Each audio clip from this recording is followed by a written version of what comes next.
Hello student, welcome back to the class. I hope you all are going good and I am also good. So let's start the chapter learning objectives, settled societies, life of the tribal people, important tribes in the Indian subcontinent, changes in society, mobile societies, interdependence of the settled and mobile societies, life of nomads and itinerates. A tribe is a whole society. Tribe होती है एक पूरी society. It has a language, territory and culture laws. Members of tribal groups are united by bonds of kinship. तो tribal society एक पूरी society होती है. Tribes लोग जो होते हैं उनके पूरी एक सोसाइटी होती है, उनकी अपनी लैंग्वेज होती है, टेरिटरी होती है, कल्चर होते हैं, लॉज होते हैं. And the member of the tribal society are in kinship. Kinship से वो जुड़े होते हैं, यानी एक दूसरे से वो जुड़े होते हैं. The tribes treat all there member equally. Tribe अपने सभी मेंबर्स को इक्वली ट्रीट करती है. And There are no difference between the tribal members on the basis of wealth or caste. Wealth और caste के basis पे उनमें कोई भी difference नहीं होता. All the resources such as land, cattle and forest are owned collectively by the tribal members. तो जितने भी land होते हैं, जो भी उनकी property होते हैं, cattles होते हैं, वो सब collectively use करते हैं. Kingdom and empires throughout history have evolved from tribes. तो जो किंगडम्स हुए हैं वो ट्राइब से ही निकल के आए हैं. Our ancient society evolve from mixing of Aryans, tribes and Dravidians civilisation. तो हमारी जो एंशिएंट सोसाइटी रही है वो हुई है आर्यन से और ड्रेविड से आने वाली सिविलाइजेशन से मिलकर बनी है. The Turkish and the Muslim rulers who influence our culture for centuries belong to various tribes of Central Asia. तो जितने भी तुर्किश और मुस्लिम रूलर्स आए हैं यहाँ पे वो बहुत सारे कहाँ से आए हैं, उन्होंने सालों तक हम पे राज किया है और सेंट्रल एशिया से ज़्यादातर आए हैं. The Indian society underwent many changes in the medieval period. Medieval period में बहुत सारे चेंजेस आए इंडियन सोसाइटी में. And but these changes were not the same everywhere. पर ये सब जगह सेम नहीं थे. This was because of the different nature of society in different places. ऐसा क्यों हुआ? क्योंकि अलग अलग नेचर था अलग अलग सोसाइटीज़ का अलग अलग जगह पर. The societies of that time were broadly divided into settled society and mobile societies. तो उस टाइम की जो सोसाइटी थी वो सेटल्ड थी, मोबाइल सोसाइटीज़ में डिवाइडेड थी. Then we have settled societies. Indian society was divided according to the rules of Varna system from the later Vedic period. Later Vedic period से ही Indian society वर्ण system में बांटी गई थी. These rules were prescribed by the Brahmins and accepted by the rulers of the kingdom. तो ये जो वर्ण system के जितने भी rules थे ये Brahmins ने बनाए थे और kingdoms ने उसको अपनाया था. मतलब सभी जो राज्य के लोग थे उन्होंने उनको अपनाया था. As a result, many caste emerged in the society. तो इससे बहुत सारी caste वहाँ पे emerge हुई. And in the caste-based society, people were divided into high और low caste on the basis of their birth. तो बर्थ के बेसिस पे उनको हाई और लो कास्ट, यानी कोई अच्छी सोसाइटी में पैदा हुआ है, अच्छे घर में पैदा हुआ है, अच्छे वर्ण में पैदा हुआ है तो वो अच्छा है और जो बुरे में पैदा हुआ है वो बुरा है. ठीक है. तो लोगों को बेस्ड किया गया, डिवाइड किया गया on the basis of their birth. During the medieval period the differences between the rich and poor increase. Medieval period में गरीब और अमीर के बीच का जो अंतर था वो बढ़ता चला गया. Mobile societies in the Indian subcontinent many society did not follow the social rule and rituals prescribed by the Brahmins. तो मेडिवल पीरियड में ज़्यादातर जो लोग थे उन्होंने ब्राह्मण्स के जो भी रूल्स थे उनको डिनाइड करना शुरू कर दिया. They were also divided into different high and low caste. जो वो भी काफ़ी हाई और लो कास्ट में डिवाइडेड थे. And such societies are called tribes. और ऐसी सोसाइटीज़ को ट्राइब्स बोला जाता है. A tribal society consists of a group of relate families that are led by chiefs and are governed by tribes' own laws and traditions. तो tribal society होती है जहाँ पे एक चीफ होता है जो पूरी सोसाइटी को रन करता है और हर ट्राइब के अपने लॉज एंड ट्रेडिशंस होते हैं. Member of each tribe are unite by bond of kinship. तो जो हर मेंबर हैं ट्राइब्स के वो किनशिप से जुड़े होते हैं, यानी एक दूसरे के ब्लड से जुड़े होते हैं, ब्लड से जुड़े रिलेशन उनके होते हैं. Tribal societies are not divided in the basis of caste और वेल्थ. कास्ट और वेल्थ के अकॉर्डिंग उनको डिवाइड नहीं किया गया था. They are often the original and the indigenous people in the particular area. तो ये क्या है? ओरिजिनल और इंडिजिनस पीपल है, मतलब एक पर्टिकुलर एरिया के जो वहाँ के खास लोग हैं, इंडिजिनस, वहीं पे ही ये बॉर्न हुए हैं, तो उनको बोला जाता है ट्राइब्स. ईच ट्राइब्स और tribal society has its own distinct life style, custom and belief. तो हर ट्राइब्स का अपना अलग अलग बिलीफ है, अलग कस्टम है. Then we have life of the tribal people. Traditionally, most tribes have led a nomadic life. ज़्यादातर tribals nomadic life जीते थे. They moved from one place to another within their region. They usually live in forest, hills and desert, but some of the tribes have now settled in the countryside.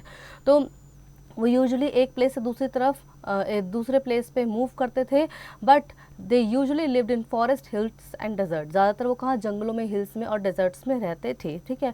और but some tribes have now settled in countryside, पर कुछ जो tribes थे वो अब country side में आके बस गए थे। From the medieval period onwards the life of the tribal people has slowly change due to the migration of other people into their regions and deforestation. तो मिडिवल पीरियड के दौरान जब डिफॉरेस्टेशन बहुत ज़्यादा बढ़ने लगा तो लोग अपने रीजन से निकल के माइग्रेट कर गए, उनको माइग्रेट करना पड़ा।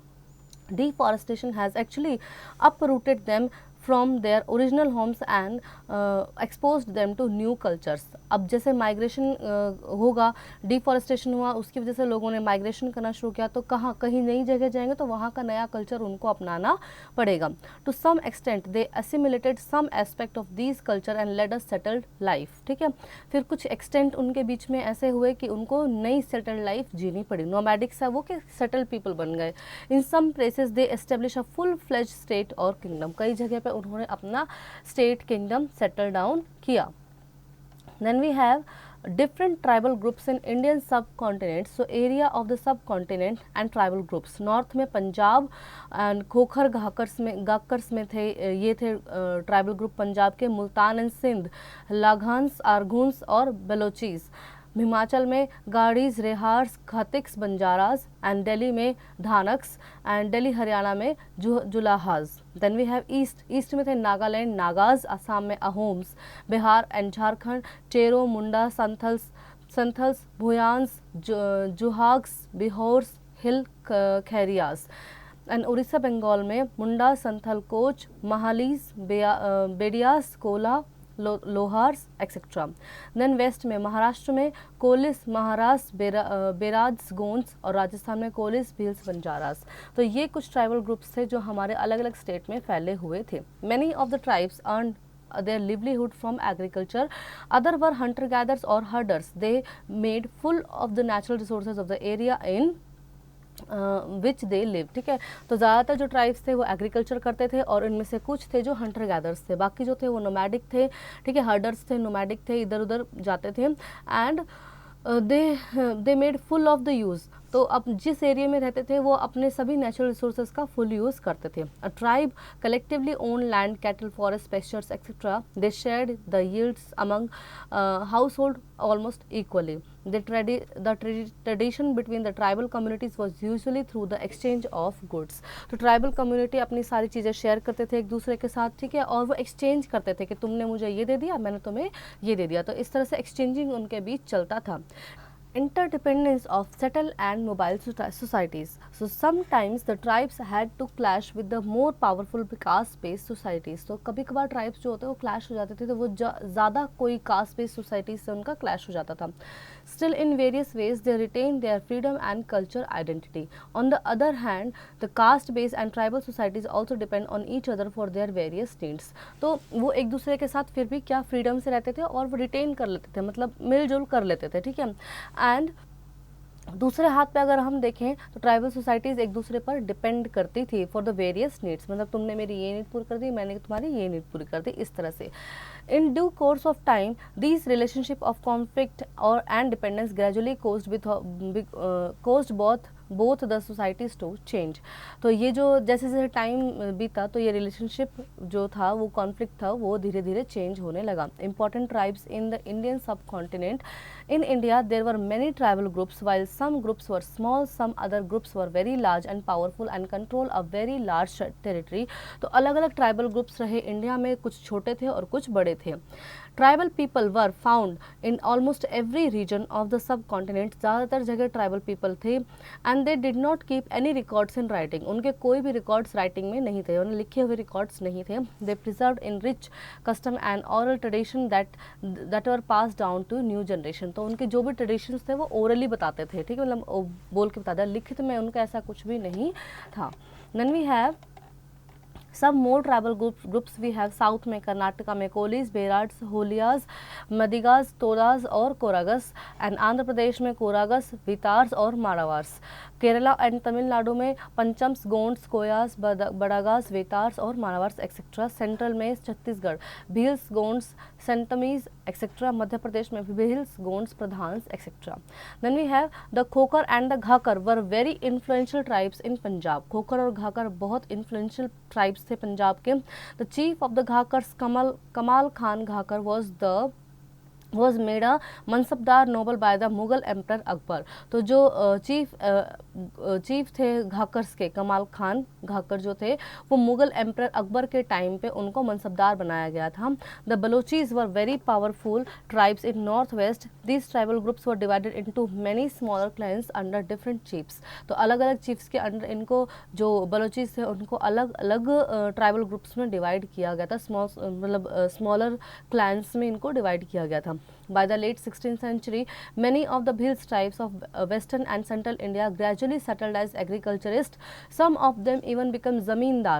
तो 16th सेंचुरी के बाद में आते आते जो भील्स थे वो ज़्यादातर क्या बन गए थे, एग्रीकल्चर करने वाले बन गए थे और ज़्यादातर इनमें से ज़मींदार बन गए थे। But most of the Bhils clans still remain Hunter gathers. पर ज़्यादातर कुछ और भी थे जो हंटर गैदर्स थे।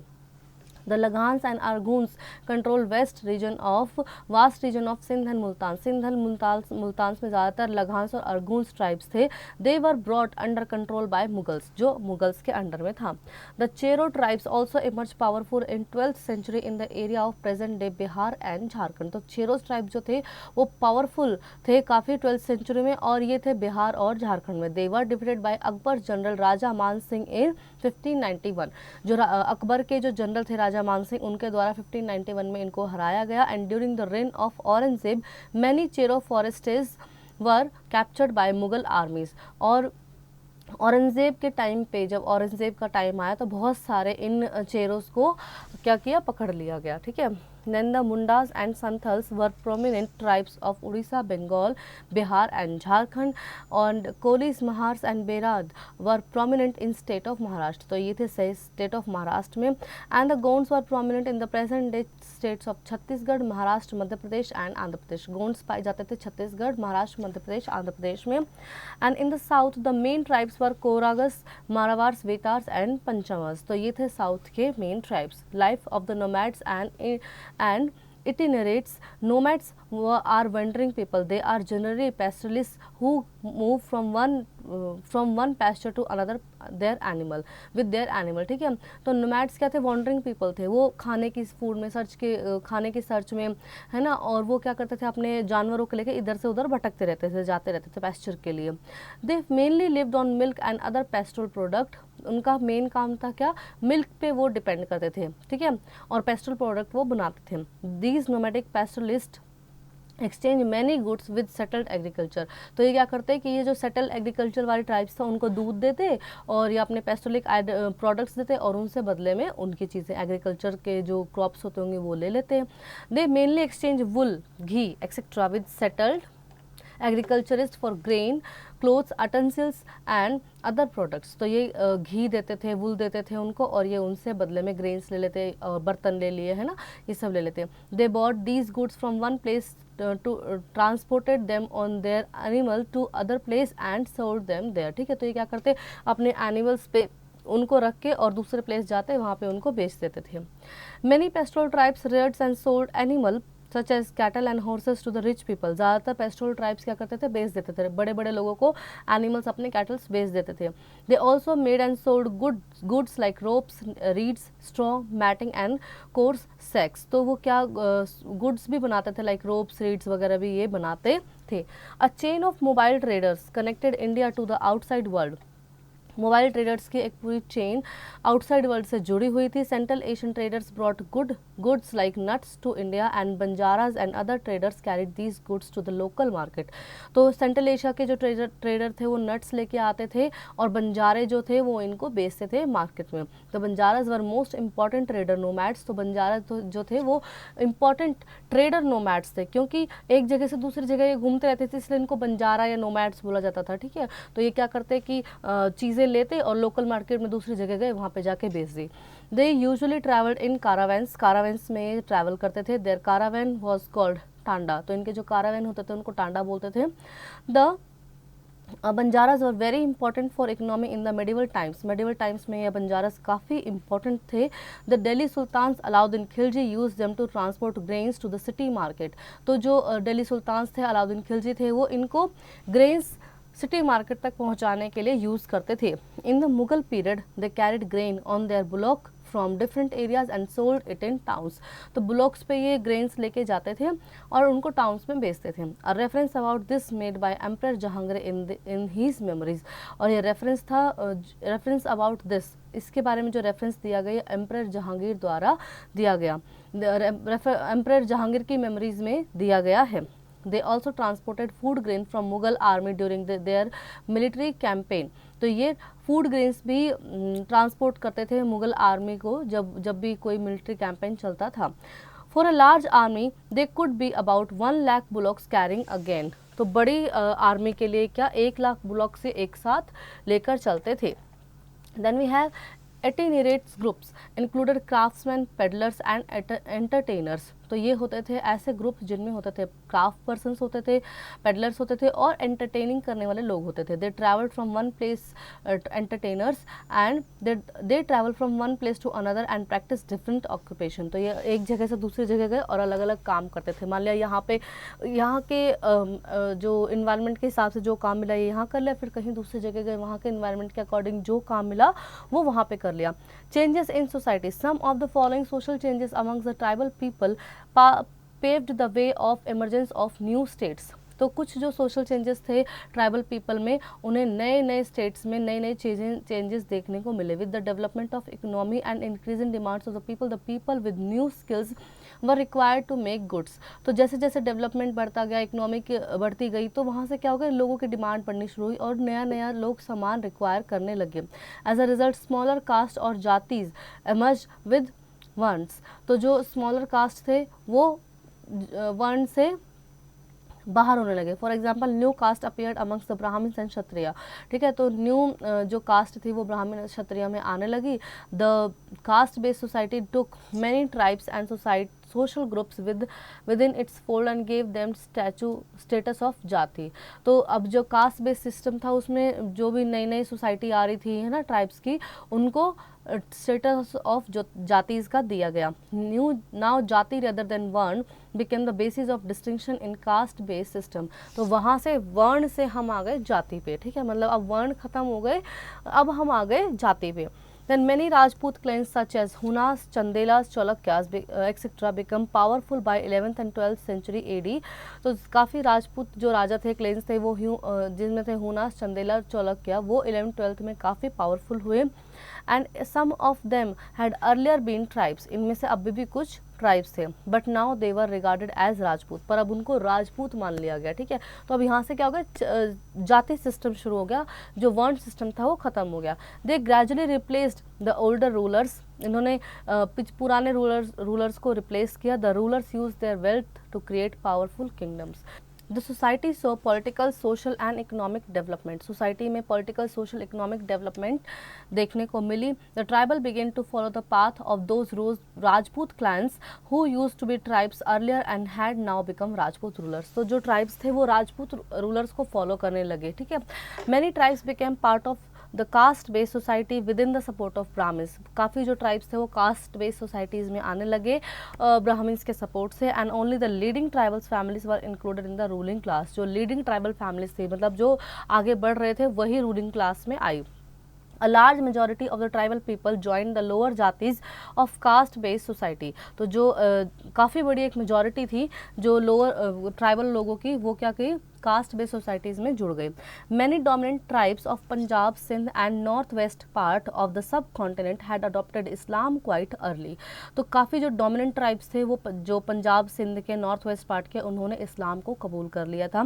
दे did not accept the unequal social order of the caste system. तो उनको ये जो अनईक्वल सिस्टम था कास्ट का, उनको ये पसंद नहीं आया, तो उन्होंने इस्लाम को कबूल कर लिया। The Gonds live in the reason called Gondwana which means land inhabited bye Gonds. तो गोंड्स रहते थे गोंडवाना लैंड में, जो कि जिसका मतलब था ऐसी ज़मीन जो गोंड्स की है। Gondwana also known as Garha Katanga, it is a historic region in central India. तो ये गोंडवाना जो थे वो गरहा कटंगा के नाम से भी जाने जाते थे, जो इसका मतलब था अ हिस्टोरिक रीजन, जो है हिस्टोरिक रीजन सेंट्रल इंडिया में, comprising portion of Madhya Pradesh में, then Andhra Pradesh, Telangana and Maharashtra. The Gonds are one of the largest and well known tribes of India. तो गोंड्स थे काफ़ी बड़ी और वेल नोन ट्राइब्स थी इंडिया की. The name Gonds is probably derived from the Telugu word konda which means hill. तो गोंड्स जो वर्ड था वो कोंडा वर्ड से लिया गया था, जो कि तेलुगु लैंग्वेज में था, जिसका मतलब था hills. There are various group within the Gond tribe like the Murias, the hills Murias and the bison horn Murias. ठीक है, तो इसमें भी कई ट्राइब्स थे, लाइक मुरियाज थे, हिल मुरियाज थे और बिसोनहोन मुरियाज थे. Then the language of Gonds use to be Gondi, Gondi भाषा बोलते थे ये. But now more than half of the people speaks Chhattisgarhi Hindi. तो अब क्या होने लगा था कि धीरे धीरे लोग छत्तीसगढ़ी वाली हिंदी बोलने लगे थे. Then there is not much information on the early history of the Gonds. पहले जो अर्ली हिस्ट्री है, जो हमने एंशंट हिस्ट्री पढ़ी है, उसमें बहुत ज़्यादा गोंड्स के बारे में कोई भी वो नहीं हमें जानकारी मिलती है. This is became Gond state were not mention in contemporary records till Mughal time. Mughal time तक गोंड्स का कोई रिकॉर्ड नहीं है. We get information about the Gonds from the Pradhan and the Totis who act as a record of individual Gonds lineage. तो हमें जो इसके records मिले हैं गोंड्स फ्रॉम प्रधान, जो गोंड्स के प्रधान थे उनसे हमें मिले हैं टोटीज से. Then Pradhan are the and the Totis generally gives us oral histories in the form of songs. तो प्रधान और टोटीज ने जो हमें दी है हिस्ट्री वो ओरल फॉर्म में दी है. ठीक है, सॉन्ग्स के फॉर्म में दी है. Ruin of forts that were suppose to belong to the Gonds raja have been found in Gondwana. तो जो राजा के जो फोर्ट थे वो मिलते हैं गोंडवाना में. Historian believe that Gonds were a tribe that interact with others. तो हिस्टोरियंस का मानना है कि गोंड्स जो थे वो ट्राइब्स थे और वो दूसरों से इंटरेक्ट करते थे. The ruler even began to copy the lifestyle of other cultures they came into contact with. ठीक है, तो जो रूलर्स थे वो दूसरों के लाइफ स्टाइल को कॉपी करते थे और कांटेक्ट में उनके साथ आते थे. The myths and epics of Gonds show that their chieftains were not subject to any outside power. तो उनके ऐसा मिथ्स हैं कि जो उनके चिफ्टियंस थे उनके पास बाहर की कोई पावर नहीं थी. The Gonds were farmer who mostly practice झूम कल्टिवेशन. तो गोंड्स थे फार्मर और जो झूम कल्टिवेशन करते थे. ठीक है, झूम फार्मिंग करते थे ये. They use plough and bullocks to farm their land. तो ये हल का बुलॉक्स का इस्तेमाल करते थे अपने लैंड को फार्म करने के लिए. ठीक है, the land was plentiful and individual could freely move one settlement to another. तो लैंड थे यहाँ के काफ़ी प्लेंटीफुल थे और इंडिविजुअली वहाँ पे मूव किया जा सकता था. Each group occupied a territory within which its members shifted their settlement and fields every year. Few years. ठीक है, तो ये क्या करते थे, हर जो ग्रुप है उसकी अपनी टेरिटरी थी और फिर ये सेटलमेंट वहाँ पे सेटलमेंट करते थे. फिर उसके बाद कुछ सालों बाद वहाँ से मूव कर जाते थे. They became back again after some time to the same village sites. Even today the Gonds who live in high hills continue their traditional way of life. Even आज भी मतलब क्या हुआ कि आज हम इस जगह पे रह रहे हैं, कुछ सालों तक यहाँ रहे, फिर वहाँ से मूव कर गए दूसरी जगह रहे, फिर कुछ सालों तक किसी तीसरी जगह रहे, फिर कुछ सालों बाद उसी पहले वाली जगह में घूम के आए. तो इसे झूम फार्मिंग बोलते हैं. ठीक है, तो यहाँ से क्या होता है कि सॉइल की जो फर्टिलिटी होती है ना वो अपने आप रिटेन हो जाती है. जब अगर हम ज़मीन को छोड़ दें, 2 साल हमने वहाँ पे कल्टीवेशन किया और फिर हम उस ज़मीन को ऐसे ही छोड़ दें तो कुछ टाइम बाद उसकी जो फर्टिलिटी होती है वो रिटेन हो जाते हैं. तो इसलिए ये लोग झूम फार्मिंग करते थे. और आज भी ऐसे कुछ गोंड्स हैं जो हिल्स में रहते हैं तो वो सेम ट्रेडिशन फॉलो करते हैं. By the time the power of Delhi saltanat started declining, a few of the larger Gond kingdom started becoming powerful and became dominating the smaller Gond chief. तो जैसे जैसे दिल्ली सल्तनत का डिक्लाइन होने लगा तो कुछ जो पावरफुल गोंड थे, राजा थे, किंग्स थे, वो बढ़ने लगे. ठीक है, और उन्होंने छोटे वाले गोंड्स को क्या करना, रूलिंग करना स्टार्ट किया. The Gond kingdom of Garha Katanga was largest among them. Gond kingdom जो गरहा कटंगा था वो सबसे बड़ा था. And according to the Akbarnama Garha Katanga has about 70,000 village and it became very wealthy by exporting elephant to other kingdoms. तो गढ़ा कटंगा में कम से कम 70,000 विलेज आते थे और ये दूसरों को एलिफेंट देते थे. ठीक है, they very wealthy by exporting, elephant को एक्सपोर्ट करते थे ये, ठीक है। Then with the emerge of large state the nature of Gond society also underwent changes, क्योंकि बहुत बड़ा लार्ज स्टेट, 70,000 गाँव बहुत होते हैं, ठीक है। अब इतना स्टेट आ गए हैं हमारे अंडर में, तो क्या होगा कि चेंजेस भी होंगे। Classes started to emerge in their society, तो काफ़ी क्लासेस उनकी सोसाइटी में एमर्ज होने लगी। The Brahman started receiving land grants from the Gond chiefs because of later now wished to be recognise at Rajput. तो ब्राह्मण्स को क्या ज़मीन मिलने लगी तोहफे के रूप में, ठीक है, गोंड्स चीफ से, और जो कि बाद में फिर वो भी राजपूत बन गए। The Rajput influence can be seen in the division of Gond kingdom, Gond kingdom में राजपूत इन्फ्लुएंस ही होने लगी। Each kingdom was divided into several गढ़s, तो हर किंगडम को गढ़s में डिवाइड कर दिया। Each garh was under the control of particular Gond clan, और हर गढ़ एक पर्टिकुलर गोंड क्लेन के अंडर आता था। The garh were further divided into units of 84 village called chaurasi, तो एक गढ़ में 84 विलेज आते थे, 84 गांव आते थे, ठीक है, और उसको चौरासी बोला जाता था। The chaurasis were subdivided into barhots which were made up of unit of 12 village each, तो 84 को भी फिर सब डिवाइडेड किया हुआ था, जिसमें एक में 11, मतलब उनको बोलते हैं बरहोट्स में, एक में 12 जो गांव थे। अमन दास द गोंड राजा ऑफ गढ़ा Katanga assume the title of संग्राम शाह, तो अमन दास थे जो कि राजा थे गढ़ा कटंगा के, उनको टाइटल मिला संग्राम शाह का। He son Dalpat married Durgavati a Chandel Rajput princess of Mahoba, तो उनकी शादी हुई दुर्गावती से जो कि चंदेल राजपूत महोबा की प्रिंसेस थी।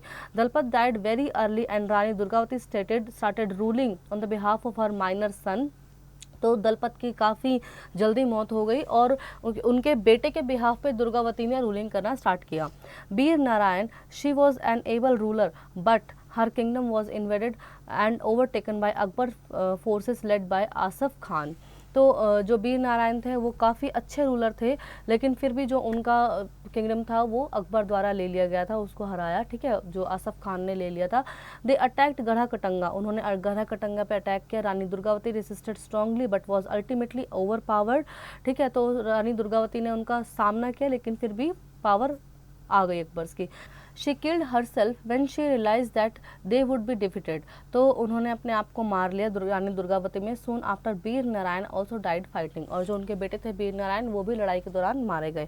After the Mughals defeated in the Gonds they captured a huge booty of the precious coins and elephants, तो जैसे मुगल्स ने गोंड्स को हराया तो उसके बाद उन्होंने बहुत सारे उनके कॉइन्स और एलिफेंट्स को कैप्चर किया। They annexed part of kingdom and gave the rest to Chandra Shah who was Bir Narayan's uncle, ठीक है, तो उन्होंने क्या किया कि उनके जो किंगडम का पार्ट था उसको कैप्चर कर लिया, और उनके जो अंकल थे, बीर नारायण के जो अंकल थे चंद्र शाह, उनको रेस्ट पे भेज दिया।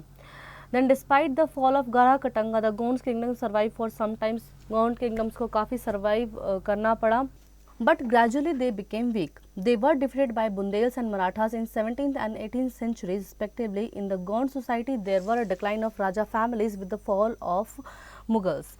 तो गोंड सोसाइटी धीरे धीरे वीक बन गई 17 से 18 सेंचुरी में, ये काफ़ी हारे गए बुंदेल्स और मराठा के से, एंड गोंड सोसाइटी का ने डिक्लाइन किया। There was a decline of raja's family, Gond society ने राजा फैमिलीज का बिल्कुल डिक्लाइन कर दिया जब से मुगल्स का फॉल हुआ। Then today the Gond society is divided into 4 phratries which were subdivided into clans each with its own rai and chiefs. तो आज भी गोंड सोसाइटी जो है 4 प्रतिहारीज में डिवाइडेड है, ठीक है, जिनमें अपने खुद उसके क्लेन्स हैं और उनकी अपनी राय और चीफ्स हैं। The clans worship a deity describe a Persapen great god, ठीक है, तो जो क्लेन्स हैं वो परसापेन को पूजते हैं। And in some cases the shrine of this deity lies within the land of ancestral clan. Today the clans are widely spread out but they still have a system of standardising marriage and ritual. तो आज ये clans काफ़ी जगह spread हो चुके हैं, लेकिन फिर भी शादी ब्याह के जो रिचुअल्स हैं उनमें ये आज भी स्टैंडर्ड करते हैं। Then we have the Ahoms. The Ahoms are very important Assamese tribes, ये असामी ट्राइब्स हैं। They ruled over Kamrup, Darrang, Nagaon, earlier called the Nowgong and Sivasagar और Lakhimpur and portion of the Sadiya frontier tract for nearly 600 years. तो 600 साल तक इन्होंने इन वेरियस जगहों पे राज किया है। The name Assam is probably derived from the word Ahom, Ahom से असम का नाम पड़ा है। And information about them is found in the Buranjis historical chronicles which were written and compiled by the first in the Ahoms language and then in Assamese. ठीक है, तो इनके बारे में जो भी जानकारी मिलती है ये हिस्टोरिकल क्रॉनिकल्स से मिलती है, जिन्हें बुरंजीज बोला जाता है। ठीक है, पहले ये अहोम लैंग्वेज में लिखी गई थी, फिर इनको असमीज में कन्वर्ट किया गया। द अहोम्स वर शान ओरिजिन, तो ये है Shan origin. They moved to Brahmaputra valley in the 13th century and adopted the culture of region Hinduism. तो ये ब्रह्मपुत्र वैली से इधर आए और इन्होंने फिर हिंदुइज्म को अपनाया।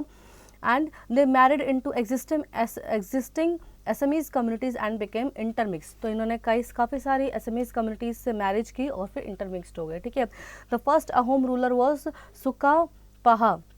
तो पहले जो अहोम रूलर थे वो तो Sukapha, who came to Assam via the Naga hills.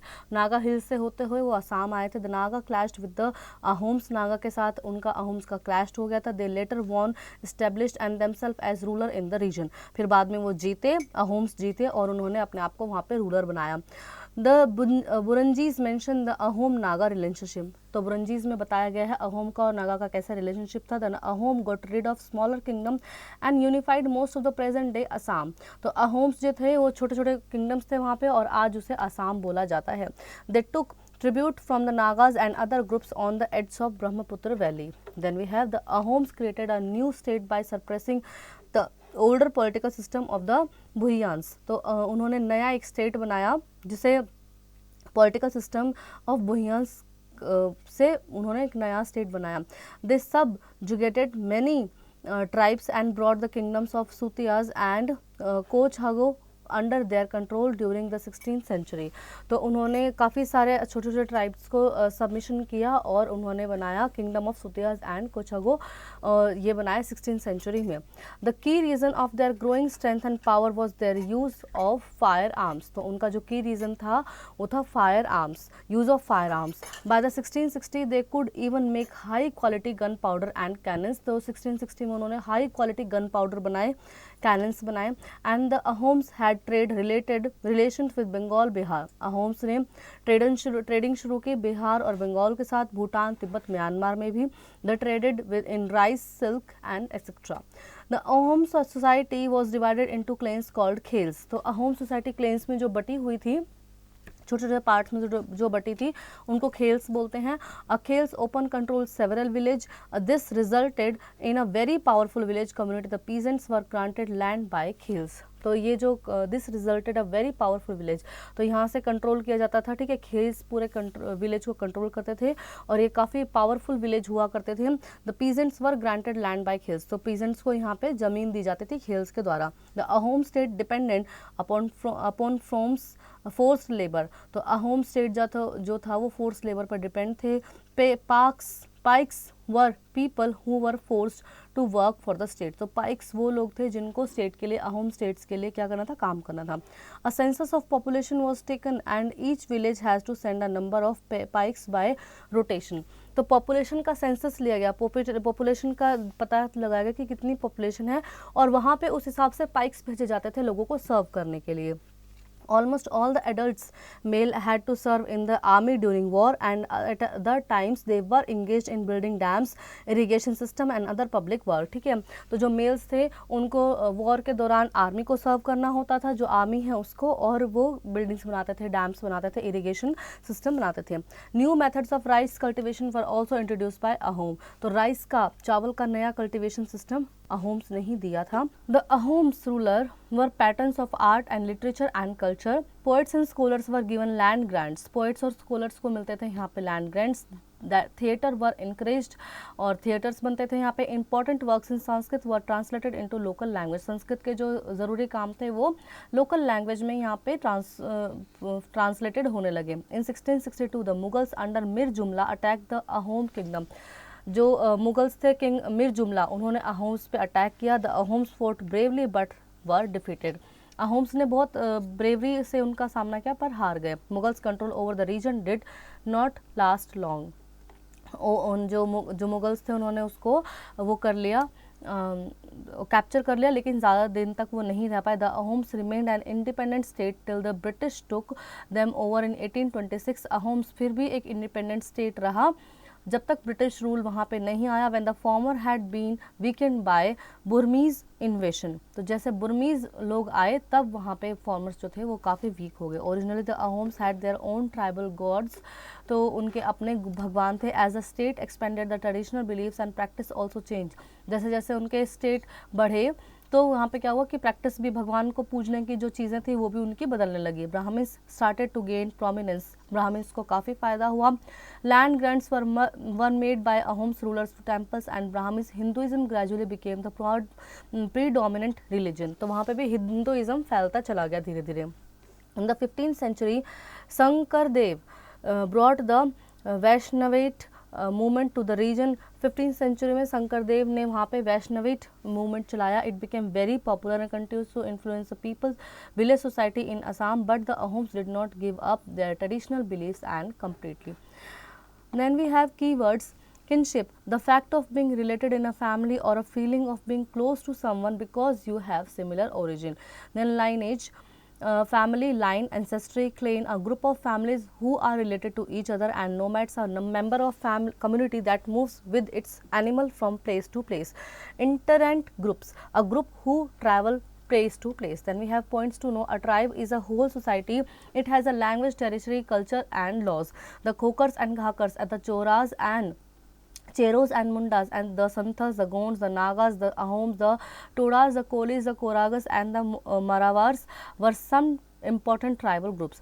Different types of tribes had different occupation. They were hunters, gatherers, shifting, cultivators, cultivators, artisans, pastoralistic and cattle herders, traders, nomads and folk artists. Some tribes established state with well organized administrative system and became politically powerful. The Gonds lives in region called Gondwana. There are various groups within the Gond tribes like the Muryas, the Hill Muryans and the Bishnod Muryas. We get information about the Gonds from the Pradhan and the Totis.